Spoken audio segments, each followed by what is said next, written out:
Hey guys, welcome. Thank God, Baruch Hashem, we're going to be having an amazing guest joining us very soon. His name is Erez Safar. Erez has founded many different projects. And we're going to have him join right now. There we are. Erez, what's going on, brother? Good. One of my other IG accounts, it says that it's watching. So I'm like, okay, who's watching? I'm on this one. That's like, There you go. geez, I'm like, am I on the wrong account? What's up? Baruch Hashem, welcome. The Chassid Shemayim. I'm very happy to have you on another episode of Two Chassids in a Pod. Guys, if you're wondering why I'm alone right now, it's just Elul, We're all busy doing tshuva, and Avidan needs his time.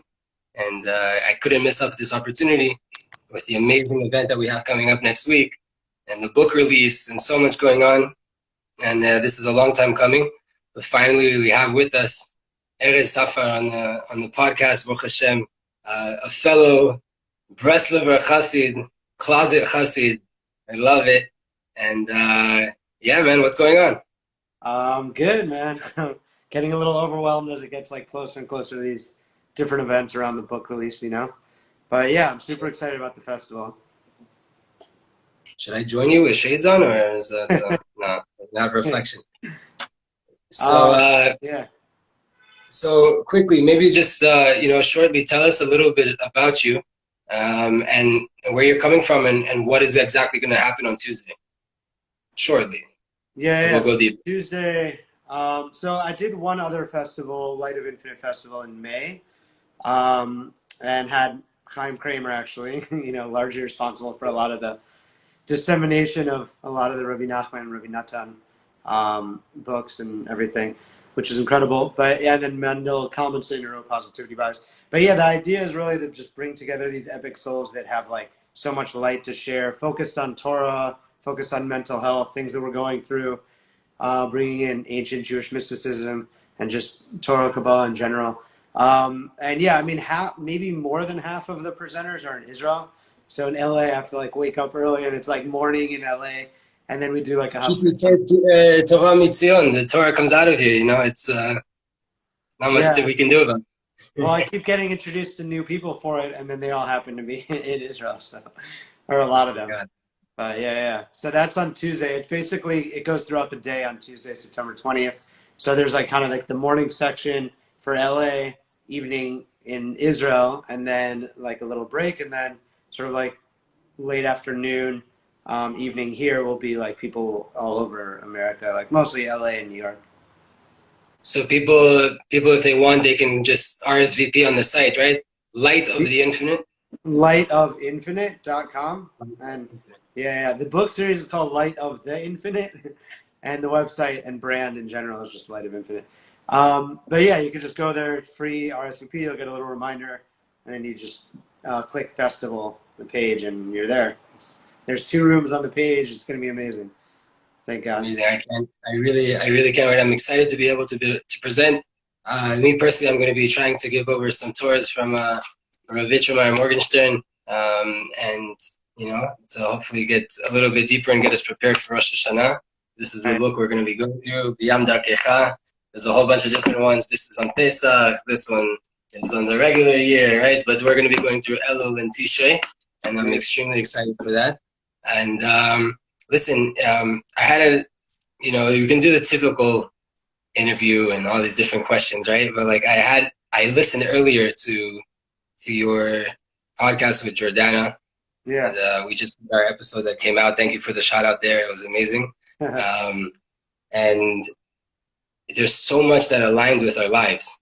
I nearly signed up to become a chaplain in the Navy. Oh, wow. Nearly. I'm a chaplain in the Navy, but I'm not. No, but your father, whoever didn't see that, your father, go check it out. Drink it in _ Jordana, and check it out, the whole conversation that you guys had. But I traveled the world. I lived in many different countries. I struggled also with a friend. You make friends and then you move. And I didn't, towards the end of my life, I was already settled a little bit in Miami. But then again, at 17, I came here. So it's there were so many different things that related. knowing, connecting to Rabbi Nachman without really knowing that you're connected to Rabbi Nachman. For years you were, and the second you realize that you are, you can look back and realize how much you were the whole time, right? But all these different aspects. So one of the things that I wanted to ask you about is like, how has Chassidut changed your life? Because that, I'm going to stop there. How has Chassidut changed your life? Yeah, I mean, I think I view myself as like half like Chassid, Breslov, Chassid, Chabad, you know? I don't think I realized, like you were saying, like even with Chabad, like when I went to University of Maryland, I had a Chabad rabbi there, and I sort of gravitated towards, there's a sort of energy in both. I mean, it's all, you know, from the Baal Shem Tov, just the general view of Judaism, switching from maybe guilt to gratitude, and like just kind of a shift of perspective and connection. So I think that's just kind of like a general feeling of like what is being put out is like what draws you in. So I think that's like something that kind of pulled me in, whether it's subconscious or whatever. And then I moved, you know, when I got married, now I'm divorced, but when I got married, I was living in Crown Heights. My wife at the time, her family's like super Chabad. Her dad's from Kfar Chabad. And I actually got married. I didn't like connect as heavily. Like now I'm learning Tanya all the time and the Kutesi, like just a lot from like the Lubavitch Rebbe and the Alter Rebbe and just, you know, all the Rebbeim. But at the time I wasn't as connected, and the chuppah was on 770, and like the Yichud room was like actually his study, the Rebbe's study, and I wore his kittel. So it was like not till later did I realize like how much of a shpah that would have without me, I guess, realizing it. But yeah, I mean, that happens a lot of times, you know, like you'll hear a certain concept, let's say, but you don't really understand it sometimes at that time, but then later it like connects and it becomes more real or whatever it would be. But yeah, that's kind of like how it sort of came about. I don't know if I answered your question exactly, but Yeah, how it came about for sure. That change, though, I think that comes together. That it gives you the eyes to the ability to look back, right? Like you said, to go from guilt to gratitude. That you look at life experiences, and you're like, oh, that was my fault or whatever. All these things that really it's rooted in ego, and you come to a point of recognizing, like, no, everything was divinely orchestrated, and everything was set up to exactly lead me on this path. And it's amazing. The power that Chassidut is bringing to the world and how much it's changing the world is it's clear as well. When you look up the roster of the Light of Infinite, right, of the festival, take away Chassidut, I don't know what kind of roster you have, you know? It's like, it's amazing to see. Yeah, I mean, I think just as a concept, I mean, just the Nikudat Tova, like finding the good, like continuously finding the good within yourself and others is just the most important key to life. But also the concept, you know, just in terms of, I mean, how like Rabbi Nachman and Rabbi Natan, like the view of the new moon, and like we're not like sanctifying the new moon when it's at its like biggest and most amazing and beautiful. We're sanctifying it when it's at its like tiniest speck, you know? And it's just that little potential that we're like saying, like, this is holy, you know, and this is potential, and this is like, so we mirror that, you know. And I think people don't realize how spiritual Judaism is, but when you realize that like all of our festivals and everything that we do revolves around the moon, like, I mean, that in and of itself, just us being lunar while the rest of the world, for the majority, you know, is following the Gregorian solar, I mean, that already should like tap people into the, you know, like what's going on. But I think just that as a concept of like the potential of it, you know, and then expanding that, and just the concept of like yesh mi yesh, yesh mi ayin, like in terms of, you know, something from nothing, like Hashem created something from nothing. He has to continuously sustain it. It has to be anew at every moment. And when we realize that, then we could realize that, you know, the things that we're creating, our own path, our own journey, like where we're going, just in that same way that Hashem is like recreating the world at every moment. Then every moment, like Rabbi Nachman says, is like another moment to do tshuva. It's another moment to turn everything around and connect. You know what I mean? And that's, I think, just in terms of that view of it, the Chassidut, like the Baal Shem Tov, like looking at the pauper, looking at the person that is the furthest away, and being like, this is like the holiest, because Hashem wants the heart. Like if this person has the heart and he wants to do tshuva, or she wants to do tshuva in like sincerity, then there's nothing greater, there's nothing holier, there's nothing more beautiful than that. It's not about, you know, all the things that you have like under your belt in terms of like what you've learned and what, it's that exact moment, sincerity in the heart, and that's everything. And I think that's like the key to Chassidut, and that's like the most powerful thing that I think people connect to. Definitely the ability to be in the present, and that's really the only thing that we have, right? Is the only, a lot of what's taught in B'yam Darkecha, in this book, that really the only thing that a person can do in perfection, the only level of perfection at all that a human being or any other creation can get to, is connecting to Hashem at the deepest root that you have at any given moment, whether you're up, down, left, right, you know, if everything's flying colors or everything's dirt and dust. No matter what, there is one point that you can always reach perfection, and that's connecting to Hashem from that point.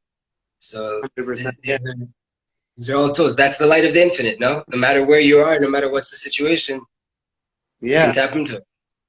Yeah, I mean, that's the key. Like with Rabbi Nachman, I feel like he popularized or brought back like Hibonenut, like in terms of meditating and just stressing that you have to do that. Like, oh, if we could do that all day, but at least try to get like an hour in the morning or an hour in the evening. And, you know, just like, especially now, just being able to like disconnect from all of these things, you know, like people are on their phone all the time. You're just getting bombarded and distracted at every moment. People are pulling you millions of ways. So how are you supposed to connect and unify and feel like really like on fire for Hashem or just inspired all the time? Like your energy keeps getting distracted and destructed in a sense because you can't unify and meditate. So yeah, I mean, I think that's another powerful teaching and concept, and just something that's really pushed through Breslov is just really taking that meditation. And thank God, like, you know, people that keep Shabbat, you're automatically like, you have a 25-hour gift of like being off your phone and electronics and all these like crazy distractions. So that I think is just like the best gift in the world. But yeah, trying to figure out how to do that, extending that during the day, you know, during the week, I think is like super bringing Shabbat into your week, right? It's essential. That's the sort of Hitbodedut, that when you set your time for Hitbodedut, you're connecting to Shabbat during the week, right? Like bringing that moment of Shabbat.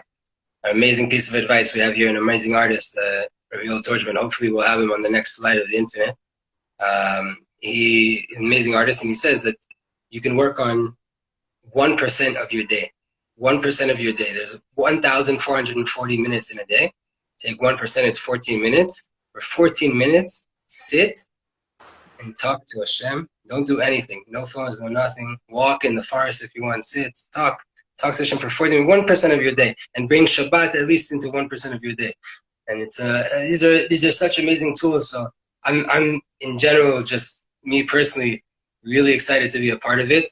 I know Shalom from Shefa Band was in the last one. He was so good. Right? Yeah, I didn't manage to see it. The interesting thing is that this B'yam Darkecha this book has revolutionized my whole entire Judaism, my life, everything that I do in the past year and a half since I've got it, and I ended up making this chabura here in Tzfat. That all the guys here, it's not all the guys, but a lot of the guys here in Tzfat, that we come together and we want to connect, and we're trying to get through this book, because it's showing us, like we said in the beginning of the call, how spiritual Judaism actually is, right? How deep is every single moment that you have in your day, right? And how to tap into those things. What's going to bother you? What's going to be your obstacles? How to get through it? How to properly define all of these feelings that you're feeling and what you should be feeling and how to get them, right? All these different ideas. So I put together this chabura, and I really wanted Shalom to come, and like he couldn't come in the first time. I was like, all right. And like the second time he was out of town, he got a gig. I'm not going to tell a musician not to go play a gig, you know? And I get that. It's your parnassa. And then the third time he's like, I'm coming, bro, don't worry. And it was like the Light of the Infinite on Tuesday. Oh, so I was like, oh my man, listen, I can't like this. And he never managed to join, right? And now it's so funny because it's specifically because of the chabura that I'm able now to join Light of the Infinite. 2 Chassids in the pod is one thing, right? But like, that was a different, I don't know how I would have approached this opportunity. But now that I've been doing the chabura consistently for some time, right, since Sfirat HaOmer, so then now I'm conscious of how I can come and approach this opportunity. So first things first, I just really want to thank you for it. And two, I'm excited. And I have so much plans for the future, so many people that are just ready to fill up rosters. And I'm going to take over the Israeli wing of the Light of the Infinite. Amazing. That's awesome. Well, the next one's already going to be in November because they're all correlated to like my book releases. So the next book, The Exodus of Darkness, is going to come out in November. So it'll be like around then. Amazing. So go into this a little bit more about your book writing. It's coming out Tuesday, The Light of the Infinite. You have it there with you? Look at it. This is the proof copy of it. Still waiting on like the author copies, but yeah, so it comes out on Tuesday. So like half the book is correlating with Parshiot. So this one's the Genesis of Light. Next one's the Exodus of Darkness. And then the other half is like talking about like Rabbi inspired me. A lot of key Kabbalistic concepts. That's like 40 pages. And then there's a section called How to Exist in Love, Tending to the Spirit. And there's actually, I love this lesson, Rabbi Nachman, I think it's maybe 277, I'm not sure. But based on like, you know, let my soul be like the earth to everybody. And then he's talking about, Rabbi Nachman's talking about, you know, like if just kind of a mashal, like imagine like your neighbor's like angry with you, whatever. And he's like, you guys are like in a bit of a fight and he starts digging under his house, you know, and he starts digging to get towards you. So like your natural instinct is like, okay, I'm going to dig to like under my house and get to him, you know, like, and that's just kind of our natural instinct is to like mirror that energy, even when it's negative energy that we're going to give to the other person. That is, of course, when sometimes we don't realize, but it's going to bring that energy even further implanted within us. So Rabbi Nachman's like, when you do that, you're doing half their work for them, and like you're matching their negativity, and you're making it easier for them to bring that negativity towards you. So now you're like, you got them like right in the middle. They didn't even have to do the rest of the work. So if you look at earth, like this earth that they're digging out, if you look at that like love or like shefa, so they're taking away, and you know, through anger, through negativity, they're kind of taking away this positivity and taking away this love. But if you're on your side, and instead of matching that and also like taking out the love and like matching it with anger, and you instead add shefa, add earth on your end, so you're making it double as hard for them. And I think in the Talmud it says like, you know, whoever digs a pit will fall in it or whatever. But I mean, here it would be in the sense that they keep doing it and realize that's not working. And then they're being aware that you're like putting love towards it, and then they can come and match your energy instead. But I think it's just such a powerful lesson that it's like, we really have to like, just like the earth is mivatal, it's like completely nullified. We can destroy it and all these different things, and it's still going to bring us the nutrients and water and food, whatever's going to come from it. We have to view ourselves in the same way, and like not kind of like remove our ego from it. Okay, they're bringing in this negativity. Let me not, you know, come back with that same thing because I feel judged and I feel upset, and you know, like you're starting to feel all these things that maybe they're feeling, and then try to actually bring in love. It's like I was saying, like greet all hate with love and see how your life can change, you know. So it's like that sort of thing. It's like remove yourself from it. They're going through their own stuff. Try to like switch over that energy into something positive. So I think that's just such an amazing lesson. And I mean, that's what always happens with Rabbi Nachman and Breslov. Like I'll be like learning some new thing, and I'm like, every day it's like, how can my mind continuously be blown by this, you know? But it's like, it's just endless. It's really, really dope. Oh, and stuff. It's out of this world, and we're blessed, man. We're blessed. We're blessed if you have any connection. And nowadays, really, that's the thing, that like the time is running out. You know, there's a lot of distractions and things like that, but we're getting closer and closer to Mashiach, and we have all the tools we need to connect deeper, to dive deeper. We have everything. We have the easiest books that are complete guides of how to be super tzaddikim, and from wherever you are at any stage you're at, you know. And yeah, if you read the Tanya, you're like, I really want to be a Benoni, you know, like the tzaddik part, it's like, forget that. Like the Benoni, like he struggles with sin, but he's never sinned. It's like, oh my God, I wish I could do that, man.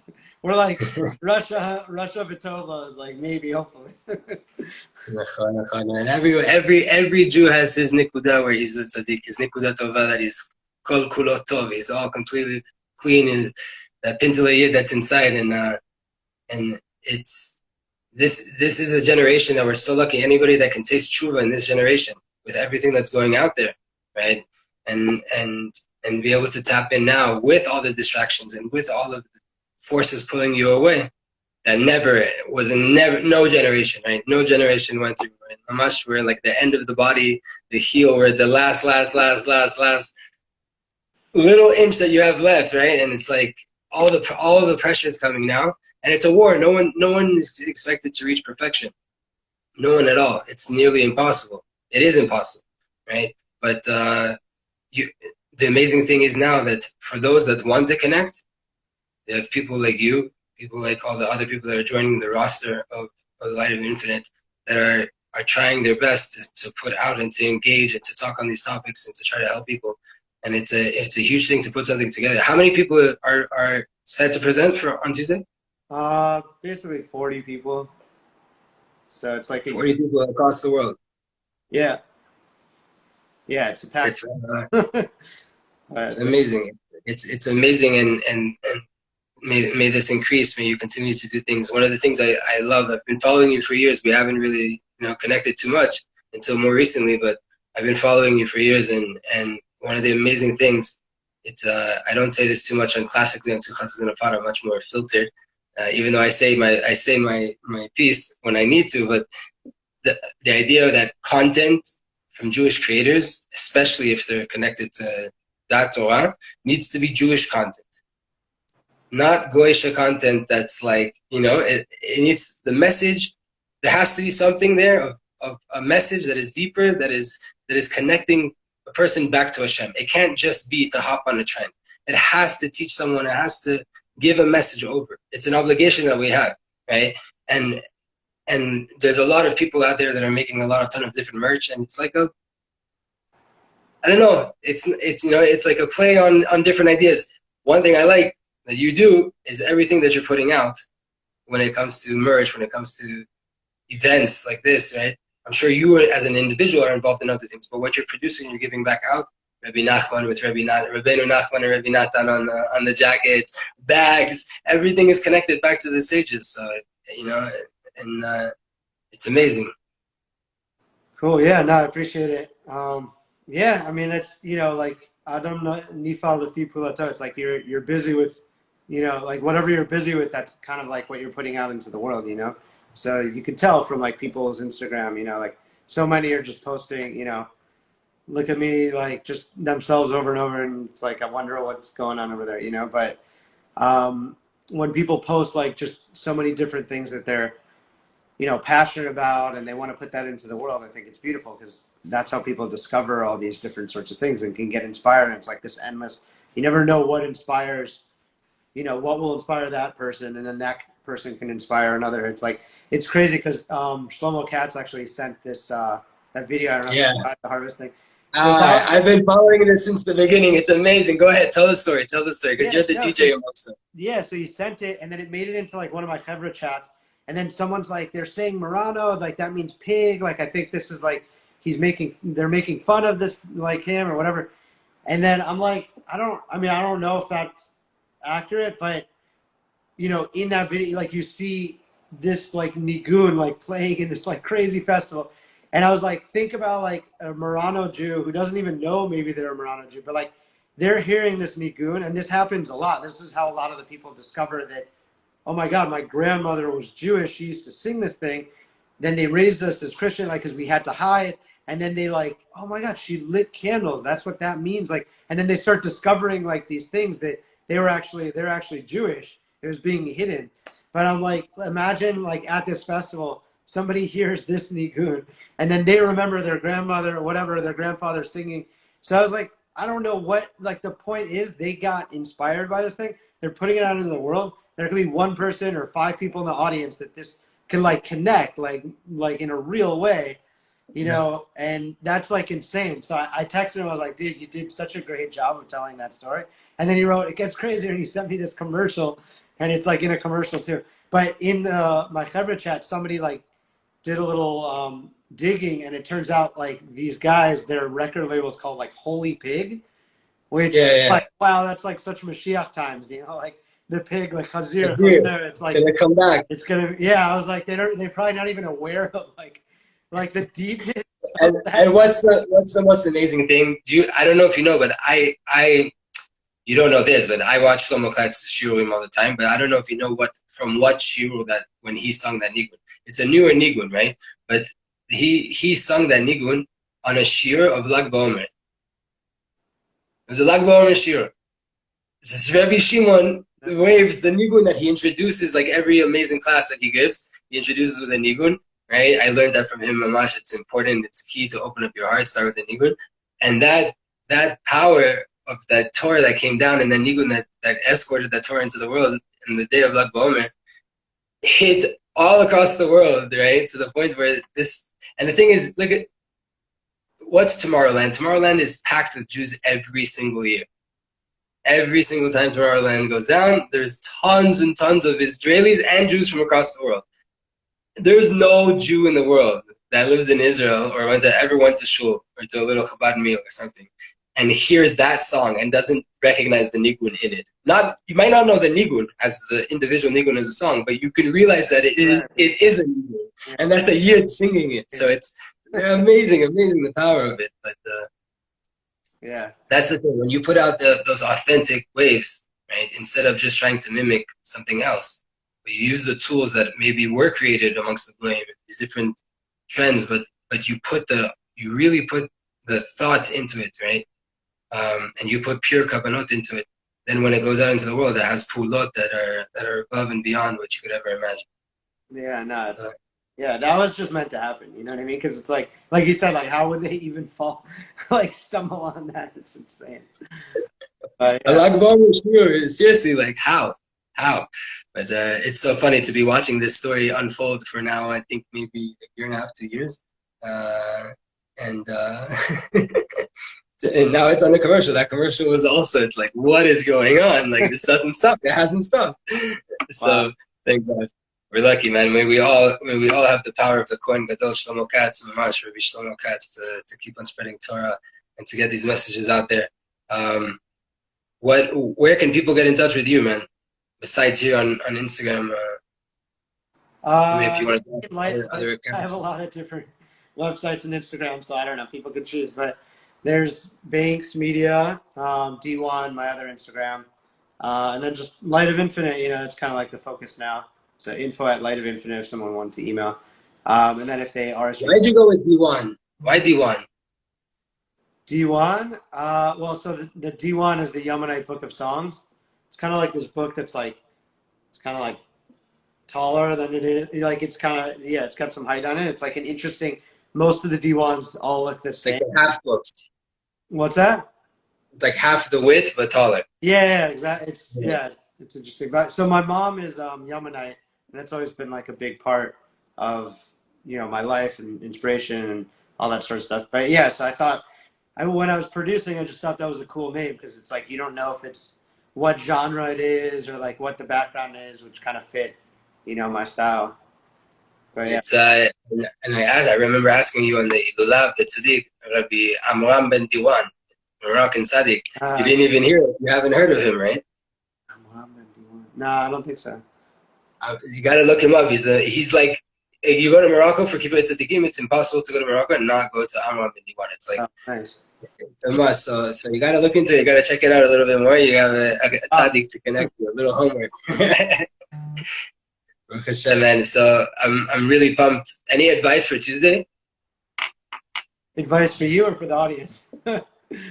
Both. Go ahead, both. Exactly. How should someone approach on Tuesday? Let's say they're going to go down to lightofinfinite.com. They're going to RSVP for free. They're going to get their link. What's up, Jordana? You're the bridge. Right? So someone's gonna go and sign up an RSVP, and they're gonna be ready for Tuesday. How do they need to come? Yeah. So later today, hopefully, I'm gonna post the schedule on the website so people can look at the schedule there and kind of like map out what they want to see. But also, they should keep in mind that pretty much all of them, God willing, will be. I'll be able to like pull the video from it, and then it also goes, it'll be on the website archival as well, But if somebody used, whatever, on the technical stuff, some of them don't end up being archival. But I'm going to pull the videos and put them on YouTube, so it'll exist there as well. And then in terms of advice for you, I don't know. I mean, it's funny because I have like fear of public speaking, like conversations I could do, but like, like getting up and just like giving a whole thing. It's just, I don't know. I need to get there at one point, but it's just like not my thing. But yeah, for you, I mean, I'm just kind of like in awe of anybody who's like, okay, I'm going to give like this half hour or hour class and just goes into it. It's just an amazing thing. And you never know what people are going to connect to. So it's like, it's exciting in that way, like I had this guy, Charles Goldberg. He did my other festival, Don't Block Your Blessings, like not Jewish per se. But yeah, a couple people, like he's going to be doing Light of Infinite on Tuesday. But yeah, people message me. He's a therapist, and some people like wanted to hire him after privately, and just super connected. And so you don't know what's going to come out of it or how it could change somebody's life. With Don't Block Your Blessing, I try to get people, and I would love for you to do on Jordana. Did one of the videos, but I call it like cheat codes to happiness. It's like kind of this resource on the website, and people just give their wisdom, like this short little bit of like how to navigate the ups and downs of life. And some of these things are so powerful. Like you could go on the website and just watch, a bunch of these videos. And sometimes it's like something that would take you like 10 years to like figure out on your own, or 20 years or whatever. And this person's like giving you their like cheat code, like right then. So it's yeah. The power of Sichat Chaverim. What's that? It's the power of Sichat Chaverim, of conversations between friends. And, receiving from a rabbi is extremely important, but you have to have friends as well.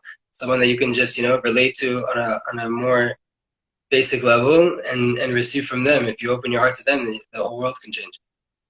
For sure. So yeah, I feel like this festival is kind of like taking that idea but infusing it with more like of a Torah focus, and just doing it as classes, like longer versions of that. But it's like still the same idea. Like how do we inspire people, and how do we give over positive lessons, powerful lessons, and that sort of thing.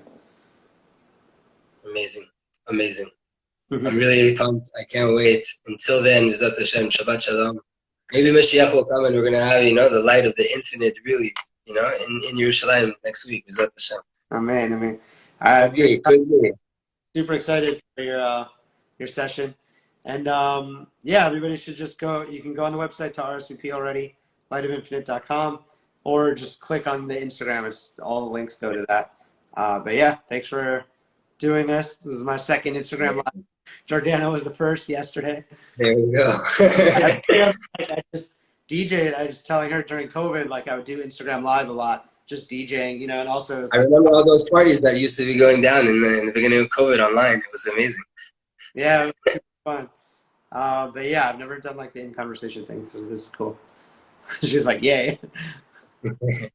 Jordana, you rock. It's amazing. Baruch Hashem. Thank you so much again. Erez, mamash. Erez is your light, man. You're a light, and you're helping other people spread their light. So that's one of the best things, right? Because when you ignite another light, Chazal teaches that the first light is not diminished at all, right? It's able to give over and to light many different lights without ever losing any of its own light.